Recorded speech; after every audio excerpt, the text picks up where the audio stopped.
2082 साल जेठ महिनाको धनु राशिफल लिएर आएको छु। जेठ महिनामा धनु राशि हुने व्यक्तिहरूको लागि आर्थिक स्थिति, धन सम्बन्धित स्थिति के कस्तो रहन्छ, वैदेशिक यात्राको शुभ योग छ कि छैन, वैवाहिक जीवनको लागि के कस्तो छ, प्रेम लभ लाइफको लागि के कस्तो छ, पारिवारिक स्थिति, नोकरी, व्यवसाय, शिक्षा र स्वास्थ्य सम्बन्धित सम्पूर्ण जानकारी उपाय सहित लिएर आएको छु। भिडियोलाई अन्तिमसम्म हेर्नुहोला। जेठ महिनामा धनुराशि हुने व्यक्तिहरूको आर्थिक स्थितिको कुरा गरौँ भने हजुरको लाभ भावको स्वामी शुक्र उच्च अवस्थामा चतुर्थ भावमा छन्। धन भावको स्वामी शनि चतुर्थ भावमा छन्। नीच मङ्गलको दृष्टि लाभ भावमा छ। फलस्वरूप इन्कमको धेरै स्रोतहरू खुल्ने छन्। धन कमाई राम्रो हुन्छ तर खर्च पनि बढ्दो क्रममा जान्छ। केही धनहरू नोक्सान पनि हुन सक्छ, विशेष रूपमा ख्याल गर्नुहोला। शेयर कारोबारबाट राम्रो इन्कम हुन सक्छ। शुक्र ग्रह चाहिँ महिनाको मध्यपछि पञ्चम भावमा गोचर गर्नेछ। यो स्थिति पनि लाभदायक रहनेछ। ओभरअल हेरौँ भने व्यर्थ खर्च नगर्नुहोला। आर्थिक स्थिति चाहिँ हजुरको मजबुत नै रहनेछ। वैदेशिक यात्राको कुरा गरौँ भने द्वादश भावको स्वामी मङ्गल अष्टम भावमा नीच अवस्थामा छन्। सूर्य ग्रहको चाहिँ 7वां दृष्टि पनि छ। यात्राको लागि चाहिँ त्यति शुभ देखिन्न। यात्रा सम्बन्धित कामहरूमा चाहिँ विघ्न बाधाहरू आउन सक्छ। प्रेमको कुरा गरौँ भने लभ लाइफको लागि के कस्तो छ त भन्दा पञ्चम भावको स्वामी मङ्गल अष्टम भावमा नीच अवस्थामा छन्। फलस्वरूप झाइ झगडा, मिसअन्डरस्ट्यान्डिङहरू बढ्दो क्रममा जान्छ।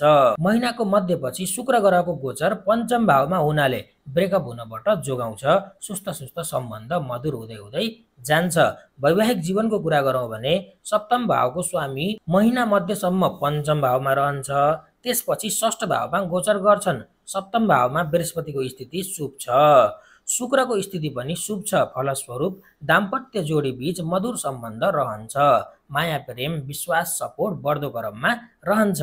व्यवसायको कुरा गरौँ भने दशम र सप्तम स्थानको स्वामी व्यवसाय कारक बुध महिना मध्यसम्म पञ्चम भावमा रहन्छन्, जो कि शुभ हो। महिना मध्यपछि षष्ठ भावमा बुधको स्थिति चिन्ताजनक रहला।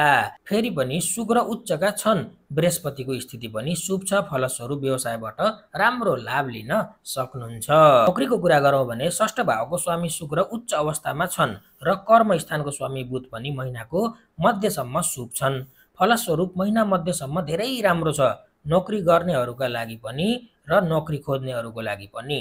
तर महिना मध्यपछि नोकरी गर्नेहरूको लागि असन्तुष्टि र नोकरी खोज्नेहरूको लागि पनि सङ्घर्ष देखिन्छ। शिक्षाको कुरा गरौँ भने पञ्चम स्थानको स्वामी मङ्गल नीच अवस्थामा अष्टम भावमा छन् र भाग्य भावको स्वामी सूर्य षष्ठ भावमा छन्। फलस्वरूप विद्यार्थी वर्गमा सङ्घर्ष बढाउने सङ्केत देखियो। पढ्न मन नलाग्न सक्छ, ध्यान भड्किन्छ, खेल्न कुद्न, मोबाइल या घुम्नमा बढी ध्यान जान्छ।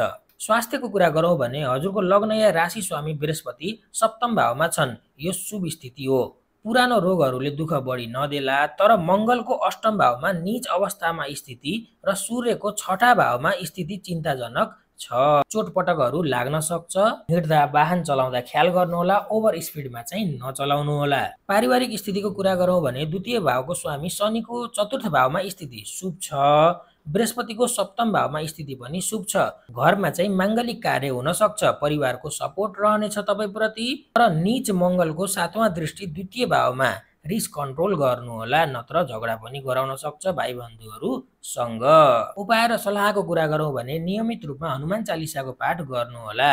सूर्यलाई जलमा कुमकुम मिलाएर चढाउनुहोला। आइतबार, मङ्गलबार, बिहिबार अशुद्ध भोजन नखानुहोला। व्यसन वासनामा पनि नजानुहोला। भेली, चना इत्यादि चाहिँ तपाईँले दान गर्नुहोला।